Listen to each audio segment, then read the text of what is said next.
चंपकलाल एक नंबर का मक्कार और धूर्त आदमी था। मोहल्ले में उसकी किराने की दुकान थी। उसका उसूल था कि चमड़ी जाए पर दमड़ी ना जाए।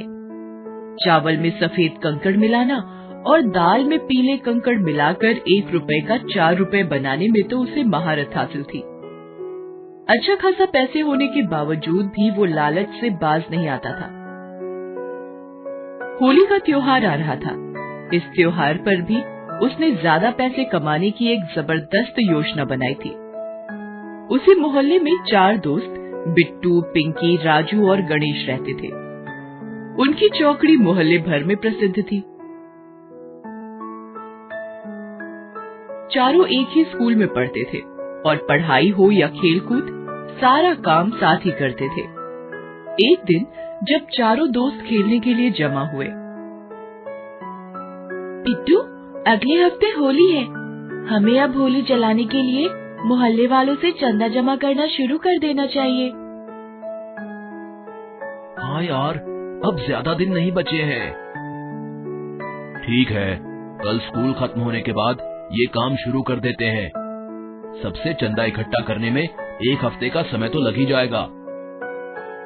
सब लोग तो चंदा दे ही देते हैं, मगर इस चंपकलाल से पैसे कैसे निकाले जाएं? याद है ना कि पिछली बार क्या हुआ था? हाँ यार, उन्होंने हमें कितना दौड़ाया था। कभी घर तो कभी दुकान पर।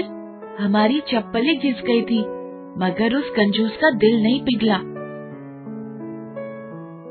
इतना कमाता है, मगर चंदा मांगो तो 10 तरह के बहाने बनाने लगता है। एक तो मिलावट करता है और ऊपर से 1 रुपए का सामान 4 रुपए में बेचता है। पिछले साल मेरे मामा जी आए थे, उनकी तबीयत खराब थी। माँ ने जब उन्हें खाना खिलाया तो उनकी तबीयत और भी खराब हो गई थी। खाने का सारा सामान माँ ने इस मिलावटी की दुकान से ही खरीदा था। हाँ, मेरे पापा ने भी पिछले साल जब इसकी दुकान का चावल खाया था, तब उनका आगे का दांत टूट गया था। तब से बेचारे टूटा हुआ दांत लेकर घूमते हैं। बेचारे किसी के सामने खुलकर हंस भी नहीं सकते, अपने दांत की वजह से।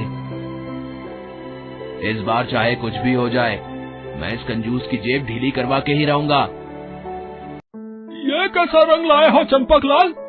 मैंने कल अपने एक रिश्तेदार को लगाया तो उस बेचारे का चेहरा ही छिल गया। मुझे गालियां देता हुआ गया है वो। अरे, मेरा रंग एकदम ठीक है, तुम्हारे घर का पानी ही खराब होगा। हाँ।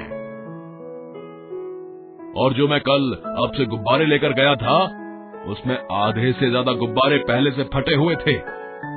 पैसे तो पूरे लेते हो, सामान तो ढंग का दिया करो। अरे तो क्या ये गुब्बारे और रंग मैं अपने घर में बनाता हूँ? लेना हो तो लो, नहीं तो कहीं और चले जाओ। जानते हो ना कि यहाँ आस पास में कोई दुकान नहीं है, इसलिए धौंस जमाते हो। हाँ। अरे जाओ जाओ, धंधे का टाइम पर दिमाग मत चाटो तुम। जाओ। दोनों ग्राहक चंपकलाल को कोसते हुए वहाँ से चले जाते हैं। चंपकलाल अपनी चतुराई पर मुस्कुराने लगता है। कैसा बेवकूफ बनाया दोनों को। पिछले साल का बचा हुआ खराब माल भी चेप दिया है और पैसे भी ऐंठ लिए। अब साल भर में तो एक बार आता है होली का त्योहार है? इस पर भी अगर आदमी कमाए नहीं तो कैसे चलेगा? अभी तो नए माल में भी मिलावट करनी है। अभी वो ये सब सोच ही रहा था कि वहाँ बिट्टू और उसके दोस्त आ जाते हैं। उन्हें देखकर चंपकलाल घबरा जाता है। अरे ये शैतान यहाँ कहाँ से आ गए? जरूर होली का चंदा मांगने आए होंगे। पिछली बार तो इन्हें उल्लू बना दिया था, मगर लगता है कि इस बार ये लोग आसानी से झांसे में नहीं आने वाले। तब तक बिट्टू और उसके दोस्त वहाँ पहुँच जाते हैं। नमस्ते अंकल। नमस्ते नमस्ते। बोलो क्या बात है? यहाँ क्यों आए हो? हैं? हम यहाँ होली के चंदे के लिए आए हैं। ऐसा क्या विशेष करते हो होली पर जो हर साल चंदा मांगने चले आते हो? हैं?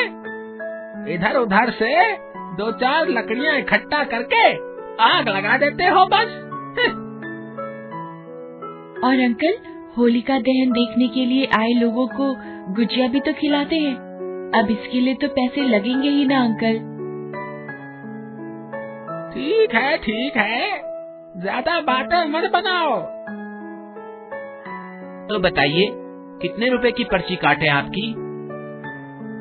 अरे अभी तो बहुनी भी नहीं हुई, शाम को आना है। इस तरह चंपकलाल उन बच्चों को टरका देता है। शाम को बच्चे जब दुकान पर आते हैं तो उसकी दुकान पहले से ही बंद होती है। बच्चे हार कर चले जाते हैं और अगले दिन फिर उसकी दुकान पर आते हैं। अरे तुम कल शाम को क्यों नहीं आए? मैं तो सारे पैसे घर पर रखाया हूँ। ऐसा करो कि शाम को घर पर आकर ही पैसे ले लेना। शाम को जब बच्चे उसके घर पहुँचते हैं तो उसके घर में भी ताला लगा होता है। लगता है इस साल भी हमें खाली हाथ ही यहाँ से जाना होगा। इस कंजूस से पैसे निकलवाना हमारे बस की बात नहीं है। सभी निराश होकर वहाँ से जाने लगते हैं। तभी बिट्टू की नजर घर की खिड़की पर पड़ती है। बंद खिड़की की दरारों से हल्की हल्की रोशनी आ रही थी। रुको दोस्तों, ये कंजूस बत्ती जलती हुई छोड़कर तो कहीं जाने से रहा। जरूर दाल में कुछ काला है। बिट्टू की बात एकदम सही थी। चंपकलाल ने अपने नौकर से कहकर बाहर दरवाजे पर ताला लगवा दिया था। अंदर बैठकर खुद मिलावट का बाजार सजा रहा था। बच्चों ने जब झांक कर देखा तो उनकी समझ में सब आ गया। चंपकलाल के सामने होली का सामान पड़ा था और वो उसमें मिलावट कर रहा था। छी, ये आदमी कितना लालची है। इसे जरा भी अंदाजा नहीं है कि इसका ये मिलावटी सामान लोगों पर कितना बुरा असर करेगा।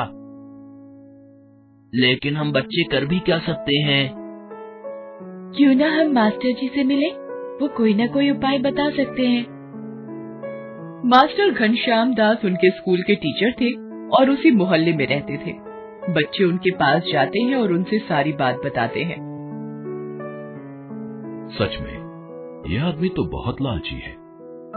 एक उपाय है इसे सबक सिखाने का। ध्यान से सुनो। मास्टर जी अपनी योजना बनाने लगते हैं और सारे बच्चे ध्यान से उन्हें सुनने लगते हैं।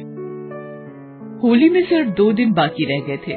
चंपकलाल ने मिलावट करके सारा सामान अपनी दुकान पर सजा लिया था और ग्राहकों का इंतजार कर रहा था, मगर सुबह से कोई ग्राहक नहीं आया था। कमाल है, पिछले साल तो इस समय दुकान पर ग्राहकों की भीड़ लगी हुई थी और इस बार तो कोई आया ही नहीं। कहीं और से तो सामान नहीं ले लिया इन लोगों ने। ये सोचकर चंपकलाल पता लगाने के लिए दुकान से निकलकर मोहल्ले में गया। मोहल्ले के बीचों बीच जाकर उसने देखा कि बिट्टू और उसके दोस्तों ने स्टॉल लगाकर रखा है, जिस पर होली का सारा सामान बिक रहा था। सारे लोग वहीं से रंग, अबीर और गुलाल खरीद रहे थे। अरे ये आप लोग क्या कर रहे हैं? हर बार तो मुझसे सारा सामान लेते थे और इस बार आप इन बच्चों के बहकावे में आ गए। तभी वहाँ मास्टर जी आते हैं और कहते हैं, बहकावे में नहीं आए हैं चंपकलाल जी, सबकी आंखें खुल गई हैं। अब कोई आपका मिलावटी सामान नहीं खरीदेगा। थोड़े से पैसे कमाने के लिए आप जो लोगों के जीवन से खिलवाड़ करते हैं वो सबको पता चल गया है। इन बच्चों ने चंदे के पैसे से ये सब सामान खरीदा है और लोगों को वाजिब दाम पर इसे बेच रहे हैं। फिर क्यों कोई आपकी दुकान से घटिया माल लेगा? चंपकलाल शर्म से पानी पानी हो गया। वह बोला, मुझे माफ कर दीजिए, इन बच्चों ने आज मेरी आंखें खोल दी हैं। आज से मैं कसम खाता हूँ कि कभी मिलावट का धंधा नहीं करूँगा। और सच में इस घटना ने चंपकलाल को पूरी तरह से बदल दिया। उसने मिलावट से तौबा कर ली। धन्यवाद हो तन के साथ साथ मन का भी महल धोने वाली इस होली का।